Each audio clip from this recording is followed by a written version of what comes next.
Olá, crianças, tudo bem? Nós estamos aqui para mais uma aula de português, a nossa aula de número 16, e hoje nós vamos falar sobre texto poético. Então, peguem o livro 3 e vamos lá. Acompanhe.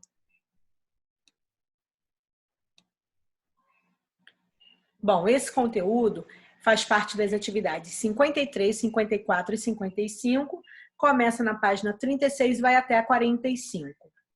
A gente já viu um pouquinho sobre poema, sobre esse tipo de texto, lá no livro 2, quando a gente trabalhou os poemas ficcionais. Vocês lembram? Que repetiam, alguns versos eram repetidos nas estrofes seguintes, e sempre acrescentando uma estrofe, um verso a mais, aumentando a história. Vocês lembram disso? Então, hoje a gente vai ver mais um pouquinho sobre os poemas, só que agora a gente vai conhecer e analisar a estrutura dos textos poéticos, tá? Como que se estrutura, quais são as características para ser um texto poético. Então, vamos lá. No início dessas atividades, o livro traz um texto que você vai ler depois, na página 36, e na página 37 ele traz um texto poético, um poema, que eu vou ler com vocês, ok? A gente depois vai analisar um pouquinho desse texto. Então, o título é A Boneca, e quem escreveu, o autor é Olavo Bilac. Vamos lá. Deixando a bola e a peteca, com que ainda há pouco brincavam, por causa de uma boneca, duas meninas brigavam. Dizia a primeira, é minha, a outra gritava. E nenhuma se continha, nem a boneca largava. Quem mais sofria, coitada, era a boneca. Já tinha toda a roupa estraçalhada e amarrotada a carinha. Tanto puxaram por ela que a pobre rasgou-se ao meio, perdendo a estopa amarela que lhe formava o recheio. E ao fim de tanta fadiga, voltando a bola e a peteca, ambas por causa da briga, ficaram sem a boneca. Então, esse texto, assim como o que a gente viu lá dos poemas ficcionais, eles narram uma história, eles contam uma história, né? Ele conta uma história, ele e o ficcional que a gente leu lá no 2, inclusive da Casa Amarela, da Casa Sonolenta, que a gente leu também. Eles contam uma história, eles também narram uma história. E se você observar aqui, ó, inclusive tem um diálogo aqui, ó. A primeira dizia, é minha. E a outra gritava o quê? É minha. Então, há nesse texto a presença de um diálogo entre as duas meninas, mesmo que seja uma falinha pequena. Cada uma falou um pouquinho, inclusive tem aqui a pontuação de diálogo que a gente já aprendeu. Então, o que eu quero dizer com isso? Que o diálogo ele não é exclusivo dos textos em prosa, que a gente está acostumado a ver. Pode fazer parte também de um poema. Porém, nem todo poema traz uma história narrada, não. Eu posso escrever um poema sobre qualquer assunto. Eu posso escrever um poema sobre a paz, eu posso escrever um poema sobre o amor, sobre a tristeza, sobre outros sentimentos e outros assuntos também. Não só sentimentos, mas outros assuntos também. Geralmente o poema traz um sentimento, traz uma emoção, ou quando não é uma história também como esse.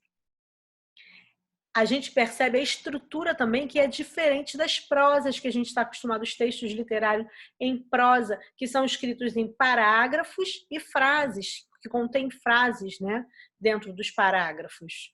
Esse não. O poema, os textos poéticos, eles são escritos em estrofes e cada estrofe tem o seu verso, tá? E eles sempre têm rimas. É obrigatório ter rima num poema? Não. Tem poema que a gente escreve, que a gente lê e percebe que não tem rima. E a gente pode escrever um poema sem rimas. Mas é uma característica também que aparece bastante nos poemas, que são as rimas. Querem ver? Olha aqui, ó. Peteca rima com boneca. Brincavam, rima com brigavam. Percebam que as rimas estão sempre ao final dos versos. Estão vendo? Dos versos. para que uma rime com a outra, sempre no final, e dá um ritmo diferente, uma sonoridade diferente, uma cadência diferente. Então, as palavras que vão rimar, elas sempre ficam ao final do verso. Não dá para eu botar uma palavra aqui que não vai dar uma sonoridade de rima legal.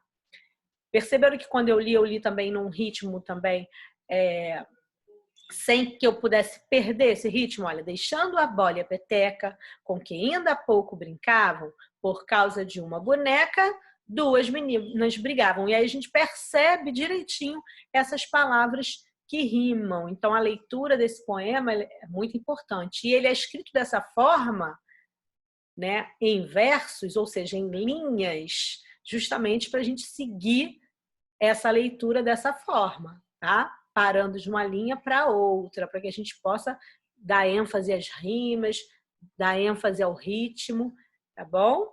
Então, vamos relembrar. Vamos só ver aqui quantas estrofes tem. As estrofes são os grupinhos diversos de linhas, tá bom? Então, um conjunto de linhas ou de versos é uma estrofe. E cada linha é um verso. Então, vamos contar. Uma estrofe, duas estrofes, 3 estrofes, 4, 5 estrofes.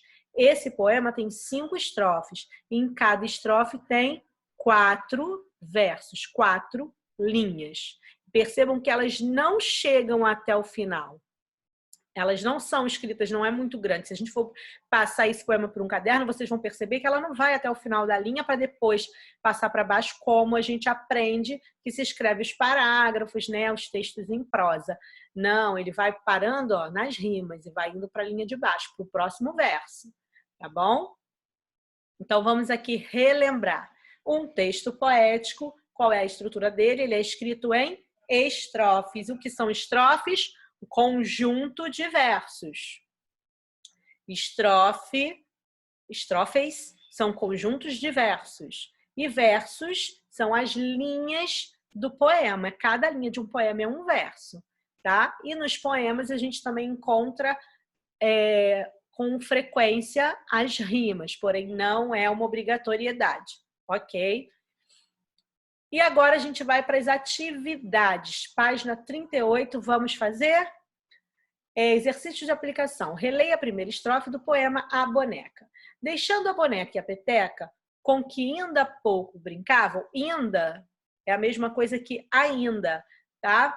Quando, lá no texto, quando vocês forem ler na casa de vocês, depois, tem lá o vocabulário. E aí vocês vão perceber as palavras que estão grifadas, o significado de cada uma delas.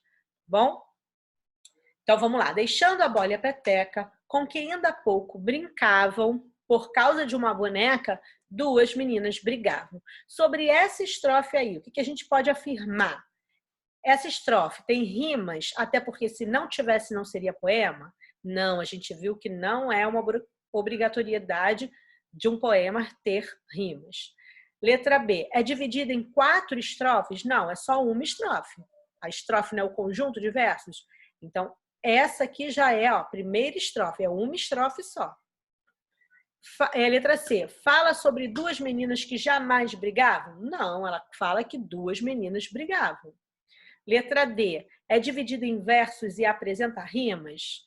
Ela é dividida em versos? Sim, olha, 1, 2, 3, 4 versos. Lembra que versos são as linhas da estrofe? Então, tem 4 linhas, 4 versos. Ela é organizada em versos, não em parágrafos e frases. E também apresenta rimas, que a gente já viu. Peteca, boneca. Brincavam, brigavam. Não apresenta rimas por ser poesia mais moderna? Não, tem rima? Sim, a gente já viu que tem rima. Então, a resposta certa é a letra D. É dividida em versos e apresenta rimas. Próxima, página 39. Como é dividido? Como é que é a divisão do poema de Olavo Bilac em versos e estrofes? A gente já contou. Quantas estrofes tem que a gente contou? Lembram? Se não lembram, parem e vão lá, parem, por favor, e voltem para contar, tá bom?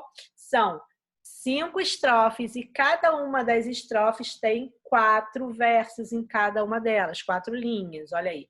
O poema é dividido em 5 estrofes de 4 versos cada uma. Complete a tabela observando sempre o poema. Peguem o poema aí na mão de vocês, o livrinho de vocês, e vamos completar. Vamos olhar a segunda estrofe aqui, ó. Segunda estrofe, tá? A palavrinha minha da segunda estrofe está rimando com gritava? Não. Continha? Sim. E o gritava tá rimando com o quê? Largava. Gritava, largava. Então, vocês vão escrevendo aí as palavras que rimam, tá? Terceira estrofe. Vamos ver coitada e carinha. Coitada na terceira estrofe rima com estraçalhada. E o carinha rima com tinha. Quarta estrofe, amarela em meio. Amarela rima com ela. Ela, amarela. Meio rima com recheio. Meio recheio. Percebam que no final, ó, meio recheio. Tem a mesma finalização. E a última estrofe, quinta. Fadiga rima com briga. Poderia rimar com barriga também, mas nesse caso é briga. E boneca rima com peteca. Isso aí. Geleca, podia rimar também com geleca, que é o antigo slime. Era assim que a gente chamava. Então, vamos lá. Aqui agora. Quantas rimas tem em cada uma das estrofes? Aqui tem 2 rimas, né? Essa com essa é uma rima, essa com essa é outra rima. 2. Coitada com estraçalhada, 1. Tinha com carinha, 2 rimas. Aqui, ela com amarela, 1. Meio com recheio, 2. E fadiga com briga, peteca com boneca, 2 também. Então, todas as estrofes apresentam 2 rimas em cada uma delas. Ok? Se precisar parar para copiar, pode parar ou para corrigir, tá? O legal é você parar antes, fazer e depois corrigir comigo. 4. Existem no poema palavras que rimam mesmo em estrofes diferentes? Se a resposta for afirmativa, dê exemplo. Vamos lá ver. Tem palavras aqui que, por exemplo, de uma estrofe rima com outras de outra estrofe. Olha bem. Dou-lhe uma, dou-lhe 2, dou-lhe 3. Vamos ver quem achou. A resposta é sim, tem. E quais são? Vamos lá. Minha, que rima com continha, que rima com tinha e que rima com carinha. Todos terminam com inha, o pedacinho inha, inha, inha. Tá? E agora, cada um, vocês vão escrever 3 palavras que rimem com essas palavras aqui, mas não pode ser que tenha no poema. Tem que ser palavras diferentes do poema, tá bom? Podem parar, fazer a rima de vocês. Depois vocês voltam para ver se alguma combina com as rimas que eu trouxe ou se você botou rimas diferentes ou se você quer acrescentar com alguma, tá bom? Então, vamos lá. Letra A, coitada. Eu trouxe deitada, estrada e empada, para rimar com coitada, tá? Amarela. Eu trouxe vela, cela, janela. Podia ser panela, né? Como eu já falei. E briga rima com figa, lombriga, amiga. Tá? Se você tem outras palavras que rimam, pode colocar. Lembre que tem que acabar com ó, iga, iga, iga para rimar, tá? Página 40 ainda, lá embaixo, para terminar a atividade dessa aula. Pode-se dizer que o poema A Boneca é um texto narrativo. É um texto narrativo, pois conta uma história ou descreve as meninas e a boneca?